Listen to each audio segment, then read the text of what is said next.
some of you know, we're building a 2-seat X3. So we're on the dyno right now. We got some goodies going in, getting some clutches done, and this is a OEM Helix modified by Chris at KWI. It's a number 4 Helix right there.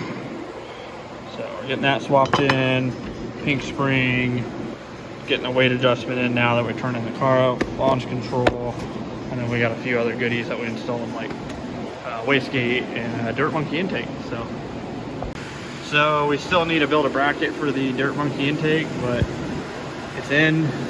We actually saw massive gains on this just from an intake swap only on 91. I'll show you guys here in a second.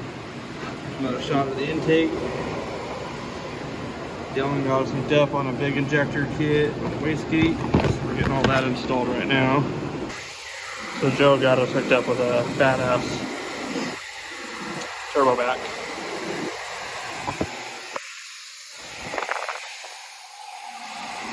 We got the typical bolt-on, right on the wind, charge shoes, law valve, catch can, all the goodies. As you know, we're clutching right now. 85's in, and we're gonna turn it up. All right, so we put the dirt monkey intake on, left the car exactly how it was on the same tune, everything. And this is what we picked up in peak numbers. Up top, 12. Apparently he burned himself. But yeah, huge gains, especially on a 172 car, stock R turbo, from literally just an intake swap. Just got done with the E85 setup. And that's where we're at right now. So she's making some jam compared to how she came in here. That was on pump gas, but California pump gas at that. But she's making some jam. So the last time the car was here was on a 93 tune with some 110 in it. This is what it made for a peak. This is what it made up top. This is a comparison to where we're at right now.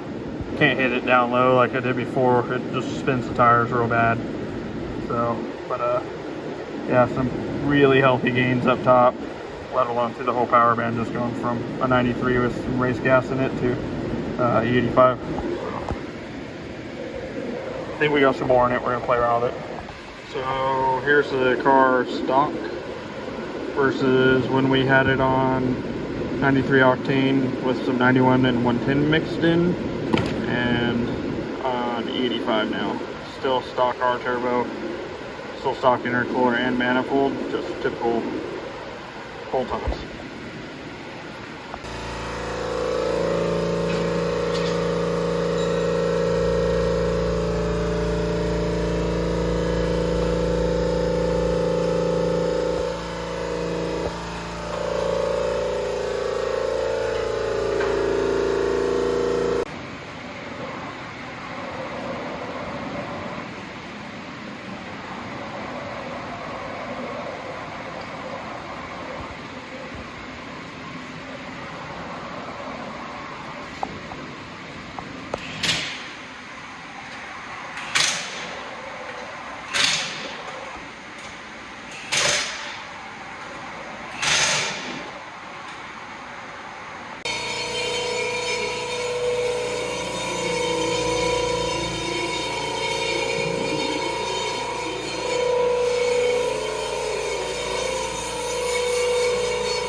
So I bought this LBZ.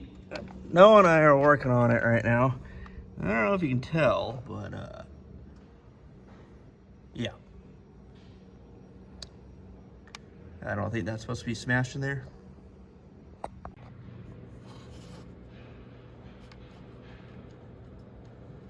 Does that mean that needs to be?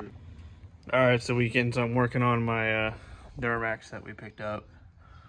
We need some love, but we're getting through it. So we got the back wall sand deadened. I am going to do the floor and everything at some point, but I'm going to get new carpet and stuff. So for right now, I have a bunch of the stereo stuff from our old Duramax. I had a massive stereo system done in it. It's not going to be as crazy, but I have it, so I'm going to use it. So this is done. And then I'm wiring up the woofers right now.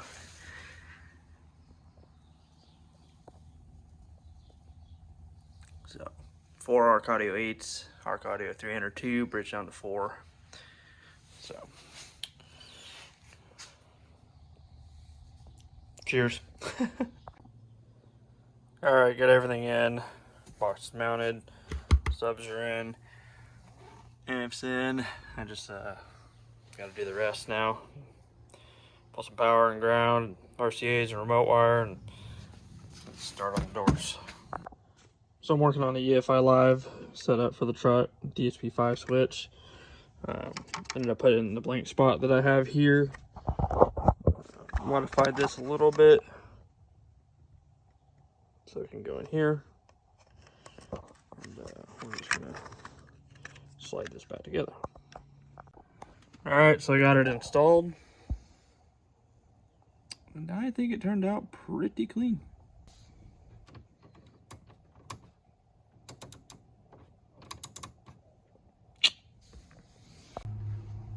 Alright, got the Arc Audio 4.8s in, Arc Audio KS302, wired up about 700. That'll do for right now. Sound deadening's back here, so we're all good. And like I said, I'm going to pull this carpet out. I'm going to get new carpet for it and do sound deadening all the way through. And I still need to do the doors, but ran out of time for the day. But it's getting there. So I'm on day 2 of doing some audio and stuff in this thing. I got this whole door inside sound deadened and the outer skin lined and the Hertz speaker in it, but I just wanted to show you.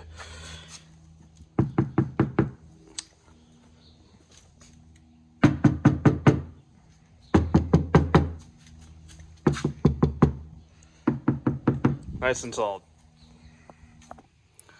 Okay, driver door's done. Hertz Unos are in. These work really good if you're just running head unit power. They're super efficient.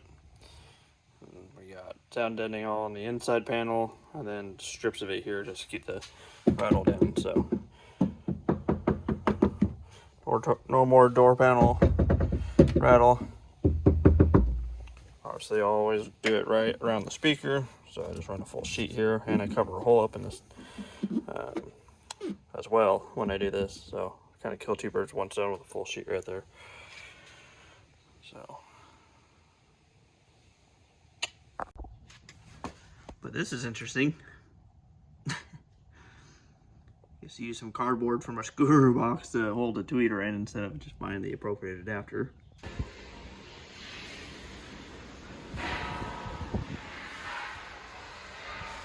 So leading into the Can-Am build, we are adding 2 more 10s to it. It already has a 210 setup in it, so it'll be 4 10s.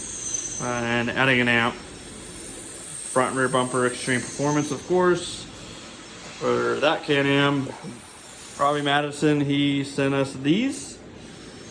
So they're clear coated raw. Pretty nice, pretty beefy setup here.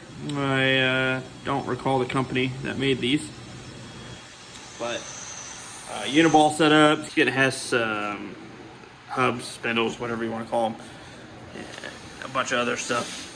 It's pretty much trying to bulletproof this thing since he's a little difficult on stuff. Alright, well, I'm going to close this video out here.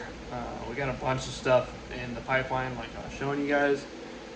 So the next video should be us going over some of the new builds and products that we're using, and we're ramping up for Sandsport show. So our shot car will be in SCR's booth, and we're thinking we may end up with another car over at Maximum Diesel. So if you're coming out to the show, come by and say hi. I'll be bouncing around between a couple of the booths throughout the weekend. Doug at D&M and Maximum Diesel and SDR and a couple others. So come by and say hi, and thanks for liking, subscribing, and let us know what you guys think, and we're just gonna keep plugging along. Thanks for watching. See you on the next one. Don't forget, turn it up.